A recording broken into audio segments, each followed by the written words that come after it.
ಈಗ 2 ದಿವಸದಿಂದ ಹಾಳಾಗಿದೆ. ಅದಕ್ಕೆ ಅವರು ಬೇಜಾರು ಮಾಡ್ತಾ ಇದ್ದಾರೆ. ಅಂದರೆ ಕಿವಿ ನನಗೆ ಹಲಸಿನ ಹಣ್ಣು ತೆಗಿತಾ ಇದ್ದಾರೆ. ಹಣ್ಣಲ್ಲ, ಕಾಯಿ. ಕೆಲವು ಮರದಲ್ಲೇ ಹಣ್ಣಾಗಿರ್ತದಲ್ಲ. ಇಷ್ಟು ಹಲಸಿನಕಾಯಿ ಕೊಯ್ದದುಂಟು. 2 ಕುಳಿತು ಹೋಗಿದೆ. ಕುഞ്ഞು ಕುഞ്ഞು ಎಂತ ಮಾಡೋದು ಮಾಮನಟಿಗೆ? ಅಕ್ಕ ಸಹ ಇದ್ದಾಳೆ ಇಲ್ಲಿ.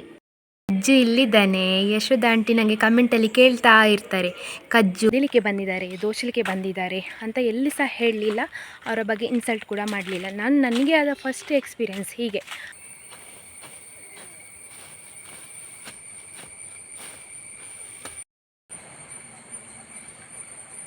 ಈ ಫೋಟೋಸ್ ಉಂಟಲ್ಲ, ಅದನ್ನು ತೋರಿಸಿ ಅಂತ ಈಗ ತೋರಿಸ್ತೀನಿ. ಇವರು ನನ್ನ ಅಮ್ಮ ಆಯಿತಾ. ಮತ್ತು ಇದು ಅಪ್ಪ ಮತ್ತು ಬೆಂಗಳೂರಿನ ಅಕ್ಕನ ಮಗಳು, 2ನೇ. ಹಾಯ್ ಎಲ್ಲರಿಗೂ ಕೂಡ ನಮಸ್ಕಾರ. ಎಲ್ಲರೂ ಹೇಗಿದ್ದೀರಾ? ಎಲ್ಲರೂ ಆರಾಮ ಸೌಖ್ಯ ಅಂದ್ಕೊಳ್ತಿದ್ದೇನೆ. ನಾನು ನಿಮ್ಮ ಅನುಷಕ್ಷಣ ನಾಯಕ್. ಹಾಗೆ ನನ್ನ ಚಾನಲನ್ನು ನೀವು ಮೊದಲ ಸಾರಿ ನೋಡ್ತಿದ್ದೀರಾ ಅಂದರೆ ಪ್ಲೀಸ್ ಸಬ್ಸ್ಕ್ರೈಬ್ ಮಾಡಿ, ಎಲ್ಲರೂ ಬೆಲ್ಲೈಕನ್ ಒತ್ತಿ. ಹಾಗೆ ನಿಮ್ಮ ಫ್ಯಾಮಿಲಿ ಫ್ರೆಂಡ್ಸೊಟ್ಟಿಗೆ ಶೇರ್ ಮಾಡೋದನ್ನು ಕೂಡ ಮರಿಬಿಡಿ. ಇವತ್ತಿನ ವ್ಲಾಗ್ ಸ್ಟಾರ್ಟ್ ಮಾಡುವ. Let's go. ಕಮೆಂಟಲ್ಲಿ ಪಿನ್ ಮಾಡಿರುವಂಥ ನನ್ನ ವಾಟ್ಸಪ್ ಚಾನಲನ್ನು ಜಾಯ್ನ್ ಆದರೆ ನಾನು ಎಷ್ಟೊತ್ತಿಗೆ ಯೂಟ್ಯೂಬಲ್ಲಿ ವ್ಲಾಗ್ಸ್ ಹಾಕ್ತೇನೆ ಅದೇ ಟೈಮಿಗೆ ವಾಟ್ಸಪ್ ಚಾನಲಲ್ಲಿ ಕೂಡ ಲಿಂಕನ್ನು ಹಾಕಿರ್ತೇನೆ. ನೀವು ಆ ಲಿಂಕನ್ನು ಕ್ಲಿಕ್ ಮಾಡಿ ನನ್ನ ವಾಟ್ಸಪ್ ಚಾನಲನ್ನು ಜಾಯ್ನ್ ಆದರೆ ಅಲ್ಲಿಂದಲೇ ವ್ಲಾಗ್ಸನ್ನು ನೋಡ್ಕೊಳ್ಬಹುದು. ಜುಲೈ 14ಕ್ಕೆ ಯಾರ್ದೆಲ್ಲ ಬರ್ತ್ಡೇ ಉಂಟು ನಿಮಗೆಲ್ಲರೂ ಕೂಡ ಹ್ಯಾಪಿ ಬರ್ತ್ಡೇ, ಹುಟ್ಟುಹಬ್ಬದ ಹಾರ್ದಿಕ ಶುಭಾಶಯಗಳು. ಯಾವಾಗಲೂ ಖುಷಿಯಾಗಿ ನಗ್ತಾ ಇರಿ. ಹಾಗೆ ಜುಲೈ 14ಕ್ಕೆ ಯಾರ್ದೆಲ್ಲ ಬರ್ತ್ಡೇ ಉಂಟು ಅವರಿಗೆ ಈ ವ್ಲಾಗನ್ನು ಶೇರ್ ಮಾಡಿ ಹ್ಯಾಪಿ ಬರ್ತ್ಡೇ ಹೇಳೋದನ್ನು ಮರಿಬೇಡಿ. ಮತ್ತು ನನ್ನ ಕಮೆಂಟ್ ಸೆಕ್ಷನಲ್ಲಿ ಯಾರ್ದು ಕೂಡ 14ಕ್ಕೆ ಬರ್ತ್ಡೇ ಇಲ್ಲ, ಹಾಗಾಗಿ ನಾನು ವಿಶ್ ಮಾಡಲಿಕ್ಕೆ ಆಗಲಿಲ್ಲ. ಮತ್ತು ನಿಮ್ಮ ಫ್ಯಾಮಿಲಿಯಲ್ಲಿ ಕಸಿನ್ಸ್ ಇದು ಮಕ್ಕಳದ್ದು ರಿಲೇಟಿವ್ಸ್ ಇದೆ ಅದಾದ್ದು ಬರ್ತ್ಡೇ ಇದ್ದರೆ 2 ದಿವಸ ಮುಂಚೆ ಕಮೆಂಟಲ್ಲಿ ಹೆಸರು ಮತ್ತು ತಾರೀಖನ್ನು ಮೆನ್ಷನ್ ಮಾಡಿ ನಾನು ಅದೇ ದಿವಸ ಬೆಳಗ್ಗೆ ವಿಶ್ ಮಾಡ್ತೇನೆ. ಸೌಮ್ಯ ಅವರು ಕಮೆಂಟ್ ಮಾಡಿದ್ದಾರೆ ನವೀನ್ ಅವರ ಬರ್ತ್ಡೇ ಅಂತ. ನವೀನ್ ಅವರಿಗೆ ಹ್ಯಾಪಿ ಬರ್ತ್ಡೇ, ಹುಟ್ಟುಹಬ್ಬದ ಹಾರ್ದಿಕ ಶುಭಾಶಯಗಳು. ಯಾವಾಗಲೂ ಖುಷಿಯಾಗಿ ನಗ್ತಾ ಇರಿ. ಅಪ್ಪ ಇವತ್ತು ಇವರನ್ನು ಸ್ನಾನ ಮಾಡಿಸಿದ್ರು ನೋಡಿ. ಹೀಗೆ ಕರ್ಕೊಂಡು ಬಂದೆ, ಕೊಂಬಿಗೆ ಬಳ್ಳಿ ಹಾಕಿ. ಇವಳದ್ದು ಮಾತ್ರ ಸ್ವಲ್ಪ ರಗಳೆ, ಮತ್ತು ಅವಳದೇನಂತ ತೊಂದರೆ ಇಲ್ಲ, ಎಳ್ದು ಹಿಡಿದು ಕಟ್ಟಿ ಹಾಕಿದರೆ ನಿಲ್ತಾಳೆ. ಇವಳನ್ನು ಸಹ ಸ್ನಾನ ಮಾಡಿಸ್ತಾ ಇದ್ದಾರೆ. ನಾನು ಕರ್ಕೊಂಡು ಬಂದು ಕಟ್ಟಿದ್ದು ಮಾತ್ರ, ಸ್ನಾನ ಅಪ್ಪನೇ ಮಾಡಿಸಿದ್ರು. ಕರ್ಕೊಂಡು ಬಂದು ಕಟ್ಟುವಾಗಲೇ ಸಾಕಾಯಿತು. ಹಾಗೆ ಇನ್ನು ಇವರನ್ನು ಹೊರಗಡೆ ಕರ್ಕೊಂಡು ಹೋಗೋದು. ಅವಳದು ಬಳ್ಳಿ ಹಾಕಿದ್ದುಂಟಲ್ಲ ಕೊಂಬಿಗೆ, ಅದನ್ನೇ ಹಿಡ್ಕೊಂಡು ಹೇಳ್ಕೊಂಡು ಹೋಗೋದು. ನಿನ್ನೆಯಿಂದ ನಮಗೆ ಮಳೆ ಇಲ್ಲ. ಈಗ ಚೆಂದ ಬಿಸಿಲಿತ್ತು, ಸ್ವಲ್ಪ ಮೋಡ ಆಯಿತು. ಎಂತ ಅಂತ ಗೊತ್ತಿಲ್ಲ ವೆದರ್ ಯಾಕೆ ಹೀಗೆ ಅಂತ. ಬಿಸಿಲುಂಟು, ಮಳೆ ಇಲ್ಲ ಮಾತ್ರ. ಮದ್ದು ಬಿಡಲಿಕ್ಕೆಲ್ಲ ತುಂಬ ಒಳ್ಳೆ ವೆದರ್ ಇದು.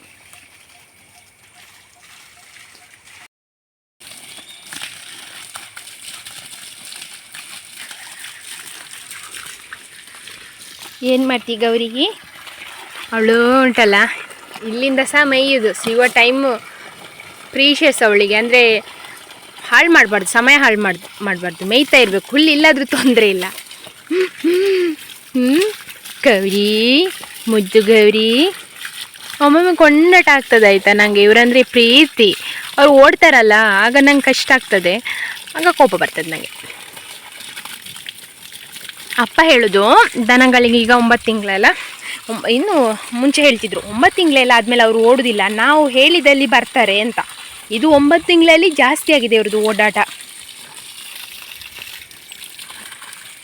ಇನ್ನು ಕರು ಹಾಕಿದ ಮೇಲೆ ಅವರನ್ನು ಸಹ ಬಿಟ್ಟು ಓಡ್ತಾರಾ ಏನೋ, ನನಗೆ ಹಾಗೆ ಅನಿಸ್ತದೆ ಇವರಿಬ್ಬರನ್ನು ನೋಡುವಾಗ.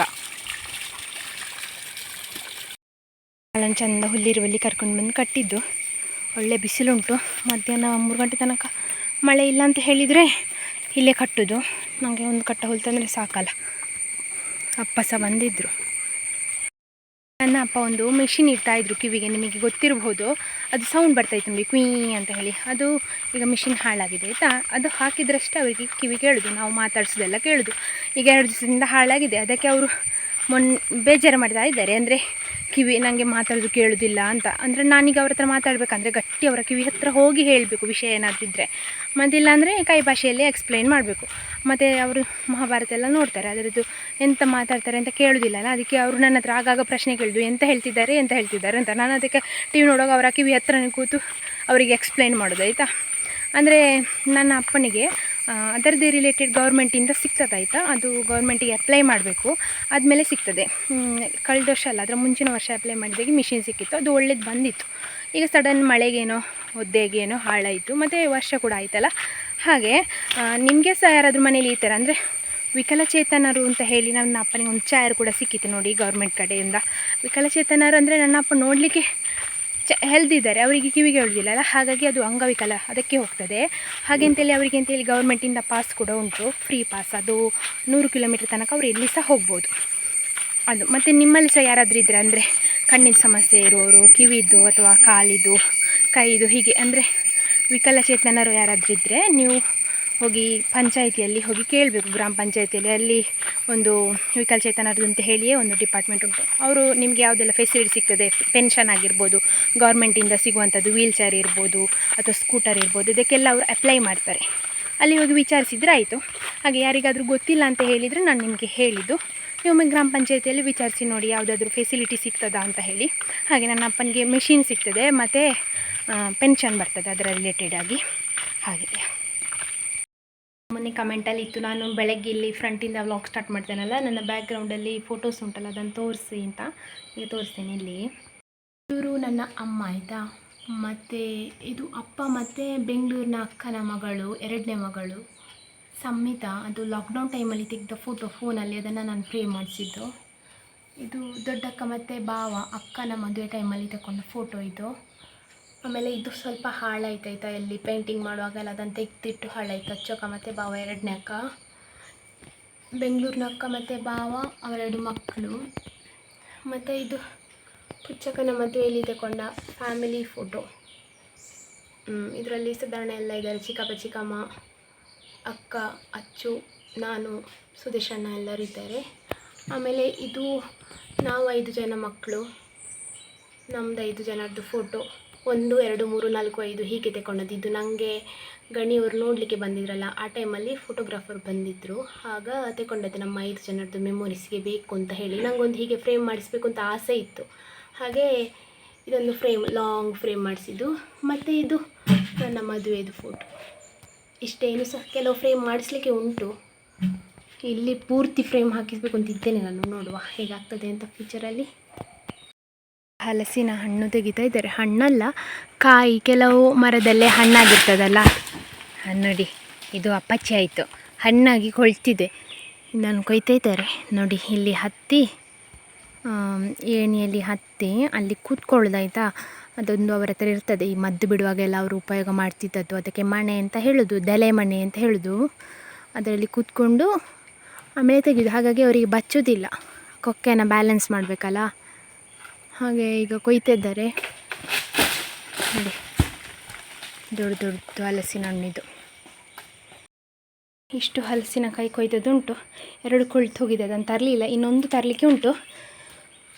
ಇಷ್ಟು ತಂದಾಗುವಷ್ಟರಲ್ಲಿ ನನಗೆ ಬೆವರಿ ಹೋಗ್ತುಂಟು, ಅಷ್ಟು ಬಿಸಿಲಿಲ್ಲಿ, ಮಳೆಯಲ್ಲೇ ಓಡಿ ಹೋಗಿದೆ. ನೋಡಿ ನನ್ನ ಪಡಿ, ಈ ಒಂದು ಕೆಲಸ ಇದು. ಇಲ್ಲಿ ಬರೋದು, ಇದು ನೈಲ್ಸ್ ಶಾರ್ಪ್ ಮಾಡೋದು ಅಲ್ಲ ಬಡಿ. ಹೌದು, ನಾನು ಬೈಯೋದಿಲ್ಲ, ಖುಷಿ ಆಗ್ತದೆ. ಪಡಿ ತಂಗೇಲಿ ನಿಂದು ಪಡಿಕು ಕುഞ്ഞು. ಇವಳು ಬಿಸಿಲು ಕಾಯ್ತಿದ್ದಾಳೆ, ಮಳೆ ಎಲ್ಲ ಮುಗಿಯಿತಲ್ಲ ಹಾಗೆ. ಕುഞ്ഞು ಕುഞ്ഞು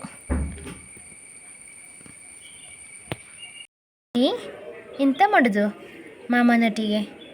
ಅಕ್ಕ ಸಹ ಇದ್ದಾಳೆ ಇಲ್ಲಿ, ಸಣ್ಣಕ್ಕಿ.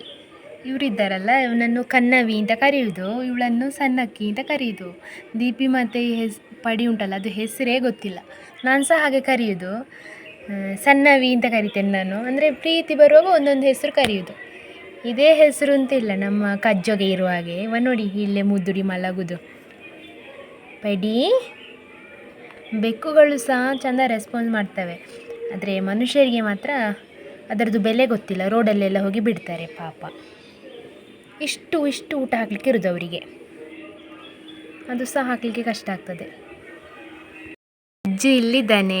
ಯಶೋಧ ಆಂಟಿ ನನಗೆ ಕಮೆಂಟಲ್ಲಿ ಕೇಳ್ತಾ ಇರ್ತಾರೆ, ಕಜ್ಜು ನನ್ನ ಮುದ್ದು ಬಂಗಾರ ಅಂತ. ಇವನೇ, ಅವನನ್ನು ಬಂಗಾರ ಅಂತ ಕರಿಬೋದು, ಯಾಕಂದರೆ ಅವನ ಬಣ್ಣ ಹಾಗೆ ಉಂಟಲ್ಲ.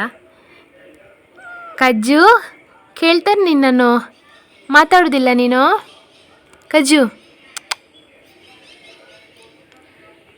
ಮಧ್ಯಾಹ್ನ ಆಯಿತು. ಅಪ್ಪ ದನಗಳನ್ನು 2 ಸಲ ಬದಲಿಸಿದ್ದಾರೆ. ಈಗೊಮ್ಮೆ ಬದಲಿಸಲಿಕ್ಕೆ ಹೋಗೋದು. ಊಟಕ್ಕೆ ಎಲ್ಲ ಚಟ್ನಿ ರೆಡಿ ಮಾಡಿದೆ. ಚಟ್ನಿ ಮತ್ತು ಸಲಾಡ್ ಮಾಡಿದ್ದೇನೆ. ಮತ್ತು ನಾನು ನಿನ್ನೆ ನಿಮಗೆ ಹೇಳಿದ್ದೆ ನಮ್ಮದು ಗೇಟ್ ಬಿಚ್ಚಿ ಹೋಗಿತ್ತು ಕೆಳಗಡೆ ಅಂತ. ಅದನ್ನು ನಾನು ಹೇಳಿದ್ದೆ ಯಾಕಂದರೆ ಯಾರಾದ್ರು ನನ್ನ ವ್ಲಾಗ್ ನೋಡುವವರು ನನಗೆ ಈಗ ಕಾಂಟ್ಯಾಕ್ಟ್ ಮಾಡ್ಬೋದು, ನಾವು ಬಂದಿದ್ವಿ ಅಂತ ಹೇಳ್ಬೋದು, ಅಥವಾ ನಮಗೆ ಈ ವಿಷಯ ಗೊತ್ತಾಗಿದೆ ಯಾರಾದರೂ ಬಂದದ್ದು ಅಂತ ಹೇಳಿ ಯಾರಿಗಾದರೂ ಗೊತ್ತಾಗ್ಬೋದು ಅಂತ ಹೇಳಿದ್ದು. ಹಾಗಂತ ಹೇಳಿ ನಾನು ಅದರಲ್ಲಿ ಕದಿಲಿಕ್ಕೆ ಬಂದಿದ್ದಾರೆ, ದೋಚಲಿಕ್ಕೆ ಬಂದಿದ್ದಾರೆ ಅಂತ ಎಲ್ಲಿ ಸಹ ಹೇಳಲಿಲ್ಲ. ಅವರ ಬಗ್ಗೆ ಇನ್ಸಲ್ಟ್ ಕೂಡ ಮಾಡಲಿಲ್ಲ. ನನಗೆ ಆದ ಫಸ್ಟ್ ಎಕ್ಸ್ಪೀರಿಯೆನ್ಸ್ ಹೀಗೆ. ಅಂದರೆ ನಮಗೆ ಈ ಥರ ಇಲ್ಲಿ ತನಕ ಅನುಭವ ಆಗಲಿಲ್ಲ. ಅಂದರೆ ಗೇಟ್ ಕಟ್ ಮಾಡಿರೋದು. ಹಾಗಂತೇಳಿ ನಮಗೆ ಕರೆಂಟ್ ಬಿಟ್ಟೇ ಹೋಗ್ಬೋದಿತ್ತು. ನಾವು ಯಾಕೆ ಕರೆಂಟ್ ಬಿಡೋದಿಲ್ಲ ಬೆಳಗ್ಗೆಯಿಂದ 6 ಗಂಟೆಯಿಂದ ಸಂಜೆ 6 ಗಂಟೆ ತನಕ? ಅಂದರೆ ಯಾರಾದರೂ ಮನುಷ್ಯರು ಬರ್ಬೋದು, ಅವರಿಗೆ ತಾಗ್ಬೋದು ಅಂತ ಹೇಳಿ. ಅಂದರೆ ತಾಗಿದ್ರೇನು ಸತ್ತು ಹೋಗುವಂಥದ್ದು ಹಾಗೆಂತ ಆಗೋದಿಲ್ಲ, ಒಂದು ಶಾಕ್ ಹೊಡಿತದೆ. ನಾವು ನಮ್ಮ ಸೇಫ್ಟಿಗೋಸ್ಕರ ಮಾಡಿದ್ದೇವಲ್ಲ ಬೇಲಿ, ಹಾಗಾಗಿ ನಮಗೆ ಕರೆಂಟ್ ಬಿಟ್ಟು ಹೋಗ್ಬೋದು. ನಾವು ಯಾಕೆ ಹಾಗೆ ಮಾಡೋದಿಲ್ಲ ಅಂದರೆ ಬೇರೆಯವ್ರಿಗೆ ತೊಂದರೆ ಆಗೋದು ಬೇಡ, ಹಗಲಲ್ಲಿ ಯಾರಾದರೂ ಬರ್ತಾರೆ ಅಂತ ಹೇಳಿ. ನಿನ್ನೆ ಸಹ ಅಷ್ಟೇ ನಮಗೆ ಕರೆಂಟ್ ಬಿಟ್ಟು ಹೋಗ್ಬೋದಿತ್ತು, ನಾವು ಹಾಗೆ ಮಾಡಲಿಲ್ಲ. ಅಂದರೆ ದೋಚಲಿಕ್ಕೆ ಬಂದಿದ್ದಾರೆ ಅಂತ ನಾನು ಎಲ್ಲಿ ಸಹ ಹೇಳಲಿಲ್ಲ. ನನಗೆ ಅದೊಂದು ಕಮೆಂಟ್ ಇತ್ತು, ಅದಕ್ಕೆ ಹೇಳಿದ್ದು. ನಾನು ಒಂದು ಮನುಷ್ಯರನ್ನು ಇಲ್ಲಿ ತನಕ ಕೆಳಗಿಟ್ಟು ಮಾತಾಡಿದವಳೇ ಅಲ್ಲ. ನನಗೆ ನನ್ನ 31,670 ಜನ ಸಬ್ಸ್ಕ್ರೈಬರ್ಸ್ ಇದ್ದೀರಿ. ಎಲ್ಲರೂ ಸಹ ನನಗೆ ಫ್ಯಾಮಿಲಿ ಇದ್ದಾಗೆ ನನ್ನನ್ನು ನೀವು ಪ್ರೀತಿಸ್ತೀರಿ. ನಾನು ಸಹ ನೀವು ನನಗೆ ಎಷ್ಟು ಪ್ರೀತಿ ಕೊಡ್ತೀರಿ ಅಷ್ಟೇ ಗೌರವದಿಂದ ಕಾಣ್ತೇನೆ ನಿಮ್ಮನ್ನು. ನಾನು ಎಲ್ಲಿ ಕೂಡ ಡಿಗ್ರೇಡ್ ಮಾಡಿ ಮಾತಾಡಿದವಳೇ ಅಲ್ಲ ಇಲ್ಲಿ ತನಕ. ಅದು ಎಂತೆಂತೆಲ್ಲ ವರ್ಡ್ಸ್ ಬರ್ತದೆ ನನ್ನ ಕಮೆಂಟ್ ಸೆಕ್ಷನ್ನಲ್ಲಿ. ನನಗೆ ಅಂಥ ಕಮೆಂಟ್ಗಳೆಲ್ಲ ಬೇಡ ಆಯಿತಾ. ನಾನು ಯಾವತ್ತೂ ಕೂಡ ನಿನ್ನೆ ಸಹ ಬಂದವರಿಗೆ ದೋಷಲಿಕ್ಕೆ ಬಂದಿದ್ದಾರಾಗಲಿ ಯಾರೋ ಬಂದಿದ್ದಾರೆ ಅಂತ ಎಂಥ ಸಹ ಒಂದು ನೆಗೆಟಿವ್ ಆಗಿ ಅವರಿಗೆ ಹೇಳಲಿಲ್ಲ. ನಾನು ಹೇಳಿದ್ದೇನೆ ಏನಂದರೆ ಯಾರೋ ಬಂದಿದ್ದಾರೆ, ನಮಗೆ ಗೊತ್ತಿಲ್ಲ, ನಮಗೊಂದು ಸಡನ್ನಾಗಿ ಆಗುವಾಗ ಭಯ ಅಲ್ವಾ ಅದು, ಅದನ್ನು ನಿಮ್ಮ ಹತ್ರ ಹೇಳಿದ್ದು. ಮತ್ತು ಒಂದು ವಿಷಯ ಅಂದರೆ ಯಾರು ನನ್ನ ಥರ ಎಕ್ಸ್ಪೀರಿಯೆನ್ಸ್ ಮಾಡೋರು ಕೂಡ ಇರ್ತಾರೆ, ನನ್ನ ಹಾಗೆ ಒಬ್ಬಳೇ ಮನೇಲಿರುವವರು, ಕೆಲಸ ಮಾಡುವವರು ಇರ್ಬೋದು. ಅವರಿಗೆ ಸಹ ಒಂದು ಗೊತ್ತಾಗ್ತದೆ ಈ ಥರ ಎಲ್ಲ ಇದೆ, ಈ ಥರ ಎಲ್ಲ ಆಗ್ತದೆ ಅಂತ ಹೇಳಿ ಗೊತ್ತಾಗಲಿ ಅಂತ ಹೇಳಿದ್ದು. ಮತ್ತು ನಿಮಗೆ ಬಿಟ್ಟದ್ದು, ಅದನ್ನು ನಾನು ಹೇಗೆ ಹೇಳ್ತೇನೆ, ಅದನ್ನು ನೀವು ಯಾವ ಥರ ಕನ್ವೆ ಮಾಡ್ಕೊಳ್ತೀರಿ, ಹೇಗೆ ತಗೊಳ್ತೀರಿ ಅನ್ನೋದು ಅದು ನಿಮಗೆ ಬಿಟ್ಟದ್ದು. ನಾನು ಯಾವತ್ತೂ ಕೂಡ ನೆಗೆಟಿವ್ ಆಗಿ ಎಲ್ಲಿ ಕೂಡ ಹೇಳಲಿಲ್ಲ. ನನ್ನ ಬಗ್ಗೆ ಯಾರು ನೆಗೆಟಿವ್ ಹೇಳ್ತೀರಿ, ನಾನು ರಿಟರ್ನ್ ನೆಗೆಟಿವ್ ಕೊಡ್ತೇನೆ ಅಷ್ಟೇ. ನಾನು ಹಾಗೆ ನನ್ನೊಟ್ಟಿಗೆ ಯಾರು ಚಂದದಲ್ಲಿರ್ತಾರೆ, ನಾನು ಅವರೊಟ್ಟಿಗೆ ಚಂದದಲ್ಲಿ ಗೌರವದಿಂದ ಇರ್ತೇನೆ. ನನ್ನನ್ನು ಯಾರು ಡಿಗ್ರೇಡ್ ಮಾಡಿ ಮಾತಾಡ್ತಾರೆ ಅವ್ರನ್ನ ಸಹ ಅದೇ ಥರನೇ ನಾನು ಟ್ರೀಟ್ ಮಾಡೋದು. ಅದು ಬಹುಶಃ ನನಗೆ ಹುಟ್ಟಿನಿಂದಲೇ ಬಂದಿದೆ ಆಯಿತಾ. ಕಟ್ಟಿದ್ದಾರೆ ನೋಡಿ, ಇದಕ್ಕೆ ಕಟ್ಟಿದ್ದಾರೆ. ಇದು ಕೊಂಬು ಕಟ್ಟು ಮಾಡ್ಕೊಂಡು ಹೇಳ್ಕೊಂಡು ಬಂದಿದ್ದಾಳೆ ಇವಳು. ಎಲ್ಲಿಂದ ಬಂದಾಳೆ ಗೊತ್ತಿಲ್ಲ, ಅಂತೂ ಚಂದ ಮೇಯ್ದಿದ್ದಾಳೆ.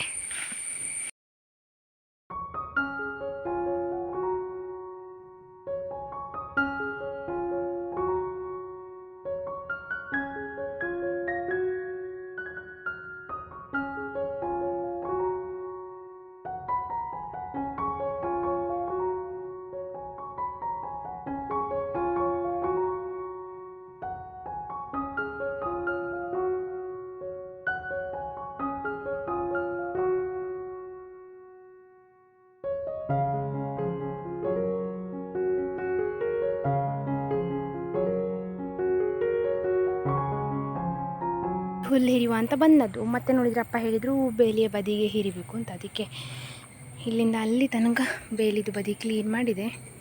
ನಮಗೆ ಆಚೆ ಮೋಡ ಕೂಡ ಅಲ್ಲ, ಬಿಸಿಲು ಕೂಡ ಅಲ್ಲ, ಆ ಥರ ವೆದರ್ ಆಯಿತಾ. ಮಳೆ ಸಹ ಅಲ್ಲ, ಒಂಥರ ಅರ್ಧಂಬರ್ಧ. ಹಾಗಾಗಿ ನನ್ನ ಫೋನಲ್ಲಿ ನೋಡಿ ಒಂಥರ ಅನ್ನಿಸ್ತದೆ ವೆದರ್ ನೋಡುವಾಗ. ಇಲ್ಲೆಷ್ಟು ಕ್ಲೀನ್ ಆಯಿತು. ಹಾಗೆ ಹುಲ್ಲು ಸಹ ಕೊಂಡೋಗಿ ಹಾಕಿ ಬಂದೆ ನೋಡಿ. ಕ್ಲೀನಾಗಿತ್ತಲ್ಲ, ಈಗ ಸಹ ಕ್ಲೀನೇ ಉಂಟು, ಆದರೆ ಕಲರ್ ಒಂಥರ ಡಿಫ್ರೆಂಟ್ ಆಗಿದೆ ಇದರದ್ದು.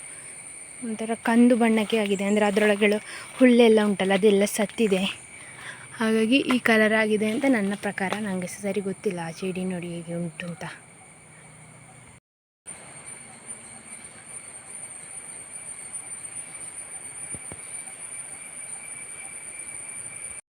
ಶಂಭು ಈಗೊಳ್ಳಿ ಡಿಂಗ ಇದ್ದ, ಜೂನಿ ಬಂದಿದ್ಲು ಕೊಳ್ಳಿ, ಜೂನಿಯಲ್ಲಿದ್ದಾಳೆ. ಹಳದಿದು ಅರಶಿನದ ಗಿಡ ನೋಡಿ, ಇದು ಉಳ್ದದಿಷ್ಟು ಇಲ್ಲಿ ಆಗ್ತುಂಟು ನೋಡಿ. ಕಜ್ಜ ಮತ್ತು ನಂದಿ ಹಾಕೊಳ್ಳಿ ಅಲ್ಲೆಲ್ಲಿ ಓಡಾಡ್ತಿದ್ದಾರೆ.